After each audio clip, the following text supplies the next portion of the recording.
Assalamualaikum. Salam. Silahkan duduk. Ya, makasih Bu. Ini sebelumnya namanya siapa ya? Ya, nama saya Faras Bu.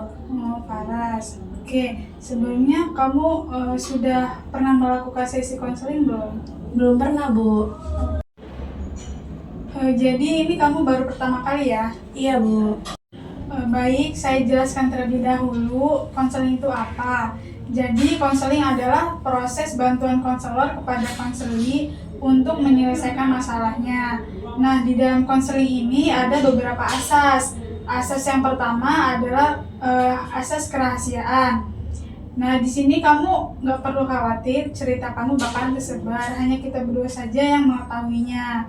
Dan yang kedua itu yaitu asas keterbukaan, yaitu dimana kamu terbuka saja kepada ibu, mau cerita apa saja kepada ibu tanpa kamu tutup-tutupi. Dan yang ketiga itu ada asas kesukarelaan, di mana kamu datang ke sini itu tanpa adanya paksaan dan ini kemauan kamu sendiri ya. Dan konseling ini juga memiliki waktu yang terbatas, yaitu 30 sampai 40 menit. Gimana, apa kamu sudah paham? Iya Bu, saya sudah paham. Oke, baik. Jika sudah paham, lalu gimana nih posisi kamu? Duduknya apa sudah nyaman apa belum? Jika belum, carilah sekiranya yang membuat kamu nyaman. Sudah Bu, sudah nyaman. Oke, bagus. Sekarang mari kita mulai ya dengan tujuan utama kamu hadir di sini. Saya mendengar kamu merasa cemas setiap kali kamu berbicara di depan kelas, khususnya saat presentasi. Apakah itu benar? Iya Bu, itu benar.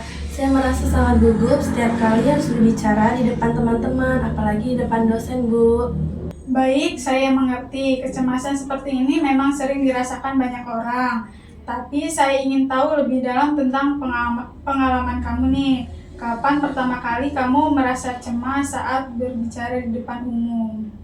Rasanya sejak saya duduk di bangku SMA sih Bu. Waktu itu saya diminta untuk mempresentasikan tugas kelompok.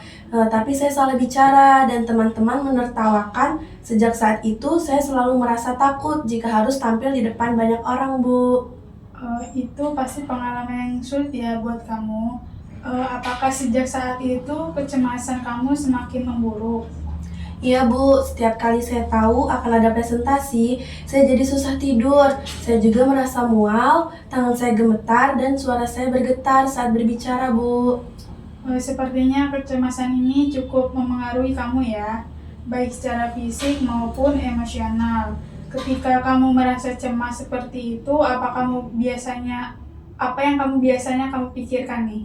Saya takut akan membuat kesalahan lagi Bu, takut teman-teman menilai saya tidak pintar, dan takut dosen akan berpikir saya tidak siap Bu. Oke, ketakutan seperti itu wajar sekali ya. Banyak orang yang merasa gugup karena ingin tampil sempurna, tapi perasaan ini tampaknya sudah mulai mengganggu aktivitas kamu ya. Iya Bu, saya merasa ini menjadi beban besar setiap kali ada tugas presentasi Bu. Oke, terima kasih atas keterbukaan kamu nih. Kecemasan kamu adalah sesuatu yang bisa kita atasi bersama. Dan saya di sini untuk membantu kamu menemukan cara mengelola rasa takut itu. Salah satunya yang dapat membantu mengurangi kecemasan kamu adalah dengan teknik behavior, yaitu menggunakan reward atau punishment. Intinya kita akan memberikan penghargaan nih untuk setiap kemajuan kamu yang kamu capai, sekecil apapun itu. Sebaliknya, jika kamu gagal dalam melakukan itu, kamu akan mendapatkan konsekuensinya. Jadi bagaimana menurut kamu? Sepertinya menarik Bu, tapi apa contohnya Bu? Oke, contohnya tuh begini. Kamu akan mendapatkan penghargaan jika berhasil melakukan latihan presentasi sesuai rencana. Misalnya, menonton film favorit atau membeli makanan kesukaan kamu. Namun, Jika kamu menghindari latihan tanpa alasan jelas, kamu perlu memberikan konsekuensi pada diri kamu sendiri, seperti mengurangi waktu bermain atau menunda hal yang menyenangkan. Bagaimana? Baik Bu, saya rasa itu bisa memotivasi saya. Oke, baik. Mari ini kita pikirkan bersama apa yang bisa menjadi reward yang membuat kamu termotivasi dan punishment yang cukup adil untuk kamu. Saya suka menonton drakor dan makan es krim Bu. Mungkin itu bisa jadi penghargaan buat saya. Oke, bagus. Jadi setiap kali kamu berhasil menyelesaikan latihan presentasi, kamu bisa memberikan penghargaan seperti kamu menonton drakor ya selama 1 jam atau membeli es krim favorit kamu. Lalu konsekuensinya bagaimana jika kamu mengurangi waktu menonton drakor selama 1 hari jika kamu tidak latihan? Baik Bu, saya setuju. Oke, sekarang kita akan menyusun ya kontrak perilaku agar semua ini menjadi lebih terarah dan jelas. Kontrak ini akan menjadi panduan kamu selama proses ini. Nih, sekarang kamu tulis ya kontrak perilaku kita. Baik Bu, penanya? Oh iya Bu. Ada? Oke. Jadi ada beberapa poin yang kita harus sepakati ya. Yang pertama, kamu akan berlatih berbicara di depan cermin selama 10 menit setiap hari.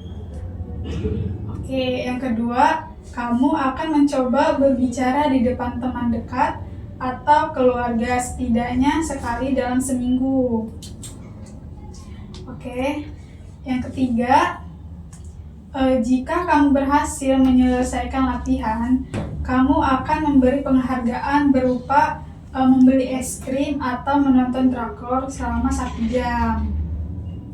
Oke, yang selanjutnya yang keempat, jika kamu gagal melakukannya tanpa alasan yang jelas, kamu akan mengurangi waktu menonton drakor selama 1 hari. Oke, bagaimana menurut kamu? Poin-poin itu cukup jelas sih Bu, saya setuju. Oke, baik. Saya percaya ya kamu bisa melakukannya. Ya, terima kasih Bu, saya akan berusaha menjalankan ini. Oke, terima kasih atas keterbukaan kamu hari ini ya. Saya tahu tidak mudah untuk menghadapi kecemasan seperti ini, tetapi kamu sudah mengambil langkah besar untuk mencari bantuan dan membuat rencana yang jelas. Saya ingin kamu ingat bahwa proses ini membutuhkan waktu dan tidak apa-apa jika kamu merasa atau tantangan di tengah jalan. Yang terpenting adalah kamu terus berusaha. Saya akan ada di sini untuk membantu kamu kapanpun kamu membutuhkannya. Jadi kita akan bertemu lagi di minggu depan untuk mengevaluasi kemajuan kamu. Sementara itu tetap semangat dan jangan ragu untuk menghubungi saya jika kamu menghadapi kesulitan. Apakah ada hal yang lain yang ingin kamu sampaikan sebelum kita akhiri sesi ini? Tidak Bu, terima kasih sudah membantu saya. Oke, sama-sama. Saya percaya kamu bisa mengatasi ini. Sampai bertemu di minggu depan ya. Baik Bu, saya permisi ya Bu. Oke, Assalamualaikum. salam. A few moments later. Assalamualaikum. Waalaikumsalam. Silahkan duduk. Baik Bu, terima kasih. Oke, senang ya bisa bertemu kamu lagi di minggu ini. Bagaimana nih kabarnya hari ini? Saya baik-baik saja, tapi sedikit lelah karena banyak tugas Bu. Oke, pasti cukup melelahkan ya dengan tugas-tugas kuliah yang menumpuk. Terima kasih sudah tetap hadir untuk sesi konseling hari ini. Minggu lalu kita telah menyepakati nih kontrak perilaku untuk membantu kamu mengatasi kecemasan saat berbicara di depan kelas atau presentasi. Hari ini kita akan membahas bagaimana pengalaman kamu selama seminggu terakhir. Apakah kamu sudah siap nih untuk bercerita? Iya Bu, saya sudah siap.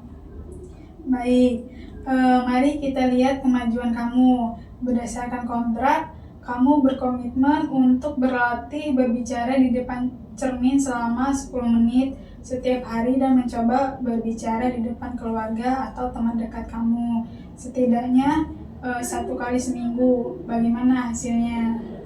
Saya sudah mengikuti rencana itu, Bu. Saya berhasil berlatih di depan cermin selama 5 hari. Tapi ada 2 hari yang saya lewatkan karena saya merasa terlalu lelah, Bu.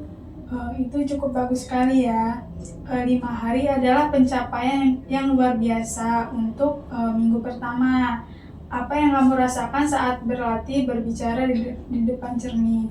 Awalnya saya merasa canggung, tapi lama-lama saya merasa lebih percaya diri, Bu. Saya juga mulai bisa mengontrol nada suara saya dan intonasi saya, Bu. Oke, itu kemajuan yang sangat baik ya. Bagaimana dengan latihan berbicara di depan keluarga atau teman dekat kamu? Saya sempat berbicara di depan adik saya sesekali, Bu. Awalnya saya gugup, tapi setelah beberapa menit saya mulai lebih rileks, Bu. Oke, itu bagus sekali ya. Kamu telah mengambil langkah yang besar. Bagaimana perasaan kamu setelah berhasil berbicara di depan adik kamu? Saya merasa lebih lega dan lebih sedikit percaya diri. Tapi saya masih takut kalau harus berbicara di depan kelas, Bu. Oke, saya sangat bangga ya dengan usaha kamu sejauh ini. Tentu saja rasa takut tidak akan hilang dalam semalam. Tapi langkah-langkah kecil yang kamu ambil sudah menunjukkan bahwa kamu mampu. Apa yang membuat kamu melewatkan 2 hari latihan di depan cermin? Saya merasa terlalu lelah, jadi saya pikir akan lebih baik menundanya, Bu. Oke. Memahami kebutuhan tubuh itu penting ya. Dan kadang-kadang kita memang perlu istirahat. Namun, jika terus-menerus menunda, bisa jadi kebiasaan yang sulit diubah. Menurut kamu, apa yang bisa membuat kamu tetap konsisten bahkan ketika merasa lelah? Mungkin saya perlu menjadwalkan latihan di waktu yang lebih awal sebelum saya terlalu lelah, Bu. Itu ide yang bagus ya. Selain itu, apakah kamu sempat memberikan penghargaan kepada diri kamu setelah berhasil menyelesaikan latihan? Iya, saya makan es krim setelah berlatih berbicara di depan cermin selama 3 hari berturut-turut, Bu. Oke, luar biasa ya. Memberikan penghargaan seperti itu membantu kamu merasa lebih termotivasi. Bagaimana dengan konsekuensi? Apakah kamu menerapkan pada hari ketika kamu melewatkan latihan? Sejujurnya tidak, Bu. Saya merasa bersalah, tapi saya tidak menerapkan konsekuensinya. Tidak apa-apa. Ini adalah proses belajar dan wajar jika ada hal yang terlewatkan. Yang terpenting, kita menyadari apa yang bisa diperbaiki. Apakah Anda siap untuk lebih konsisten menerapkan penghargaan dan konsekuensinya? Iya, Bu, saya siap. Saya akan berusaha lebih baik lagi. Oke, baik. Terima kasih ya atas usaha dan keterbukaan kamu selama sesi ini. Kamu sudah menunjukkan bahwa kamu mampu menghadapi tantangan ini sedikit demi sedikit. Jika ada kesulitan di tengah jalan, jangan ragu untuk menghubungi saya ya. Ingat, perubahan adalah proses. Jadi tidak apa-apa jika kamu merasa ada hambatan. Yang penting kamu terus mencoba. Jadi apakah kamu merasa ada hal lain yang perlu dibahas sebelum kita akhiri sesi hari ini? Saya rasa tidak ada, Bu. Terima kasih ya, Bu, sudah membantu saya. Oke, sama-sama. Saya bangga dengan langkah yang sudah kamu ambil ini. Baik, Bu, saya permisi dulu ya. Iya. Assalamualaikum. Waalaikumsalam.